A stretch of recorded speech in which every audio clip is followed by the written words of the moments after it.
Good afternoon. My name is Anthea Grant, and I am on location at the Lopinot Historical Complex. Today is Monday, the 7th of July, 2025, and it's approximately 1:15 p.m. I am on location at Lopinot, located in Trinidad and Tobago, and I'm here with the CEO of the Lopinot Tourism Association, and at this time, I will let her introduce herself. Hello, good afternoon. My name is Donna Mora. I'm the CEO of the Lopinot Tourism Association and we manage the Lopinot Chocolate Company. Our tour is community based and of course, beside this site, the Lopinot historical site, our plantation being a tourism site, it's also a cocoa village. And I grew up my whole life living in a cocoa village. My grandfather was a cocoa farmer. My grandmother used to dance the cocoa and I soon become the president of the Lopinot Village Council for 10 years. And of course, we would have had the Cocoa Festival and the La Fiesta de Lopinot, and we will introduce like cultural activities, our cuisines, and our culture, which is paran and dancing the cocoa again. So, with all of that now, I open a tourism group where we mesh tourism and tours with cocoa. So we give the historic tour, give the whole folklore tour. We also give the chocolate tour. And that chocolate tour is, we show people, and it's a kind of interactive tour, how to make 65% dark chocolate. Yeah, and we give them free Creole tea, which is cocoa tea, pure, the long time one with the oil and tea. And then we also give free samples as well. Then we dance the cocoa with live parrot music. So you see how we mesh the culture. Tell me about, the how did it come about the parang and dance and incorporating that with the dancing of the cocoa? This is a cocoa plantation. It was discovered by the Count de Lopinot, and on this estate have two cocoa house and one have a jail house, and there's nothing like it in Trinidad and Tobago or maybe the Caribbean, a jail house with a cocoa house on top. And then we have a bigger cocoa house, yeah? Why was the cocoa? Why was the jail next We to the cocoa have house? no idea why. So, yeah, the dancing of the cocoa is my main topic. Yes, the question. Yeah. Ask over the question now. Right. So it's really about the dancing, but it's not just the dancing of the cocoa that made, the estates interesting to me in my research, because when I read the Cocoa Piles by Yeah. Sylvia Kubal thing, she spoke about life on the estates. There was cockfighting and storytelling.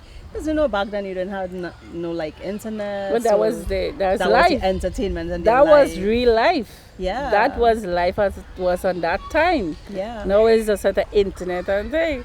But that was for real life. And that's what when we bring people to this store is to show them our life in Lopinot. So we're taking them back in time to the storytelling. We tell folklore stories that we would have heard from our ancestors. Yeah. I heard it from my grandmother, I heard it from my father. And these are the stories that come out from the estates. So our team is Life in Lopinot. Pure Lopinot Tours is to give people the opportunity to experience what is a life in a cocoa village. Wow. Like Lopinot, with the parrot music, with the cocoa dancing.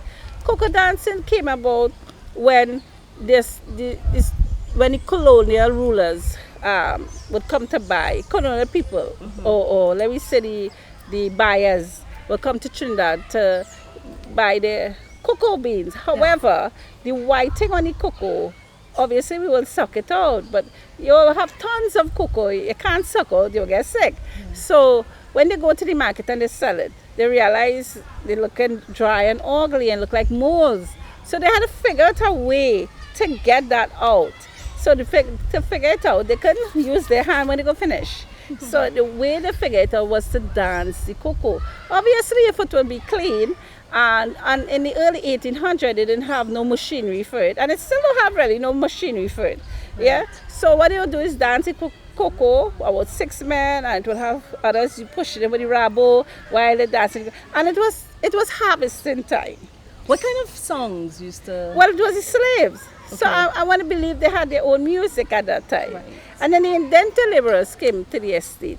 And then the Coco Payol and then the French Creole, we use in para music. But I want to believe the African slave would use their drums. Yeah. And then I want to believe that the Indian dancers, they would have their own music, the Hindu music, their own culture. Yeah. So this is our culture. We are the present day now. So we would dance the Coco with para music. So you danced the Coco as a child? I danced older. But I grew up actually seeing it because my grandfather had an estate in La Pastora. However, the estate opposite him, he was the caretaker, right? He's the kid for the people. Okay. So we grew up in and out of a cocoa, and the cocoa, when they had dried, it would be right there, and my grandmother would be walking on it. Yeah. She wouldn't have, obviously, they wouldn't have live paran every time she danced in the cocoa, but some of the time. And I want to believe there were some good times on the estate, and I want to believe that it would have been in harvesting time. Yeah. Yeah, because we found too much black butters from the Dutch butters. That turned out to let me know what they had some good times in Lopinot as well.